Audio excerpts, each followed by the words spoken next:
ढिली करायची, लोकांचा छळ करायचा मतदारांचा, 4-4 तास रांगेत मतदार. तुम्ही डिजिटल इंडिया आहे ना, हे डिजिटल इंडिया आहे, ईव्हीएम आहे ना. बॅलेट पेपर काय ठीक, बॅलेट पेपरचं ठीक आहे. याचा अर्थ मोदींचं डिजिटल इंडिया सुद्धा फेल करण्यात आलं. या पद्धतीनं निवडणुका जिंकण्यासाठी शेवटपर्यंत अशा पद्धतीनं प्रयत्न केला असला तरी मतदारांवर कोणताही परिणाम झाला नाही. आम्ही शेवटपर्यंत मतदारांना आवाहन केलं की आपण रांग सोडू नका, 100 मीटरच्या आत जाऊन मतदानाची तुम्ही यंत्रणेसमोर उभे राहा आणि मतदान करा. पहाट झाली तरी चालेल. त्याच्यामुळे अनेक ठिकाणी रात्री 11पर्यंत मतदान करू शकले, पण अनेकांना मतदानाचा हक्क बजावता आला नाही. हे दुर्दैवानं या लोकशाहीमध्ये घडलं.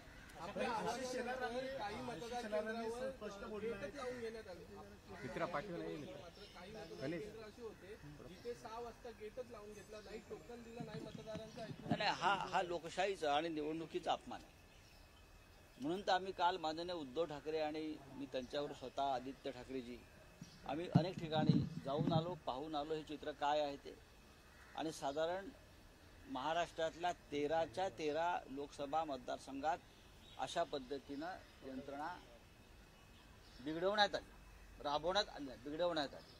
कारण 13ही ठिकाणी भाजपचा आणि त्यांच्या मित्रपक्षांचा पराभव होणार ही खात्री असल्यामुळं हा एक शेवटचा खेळ आणि डाव टाकण्यात आला.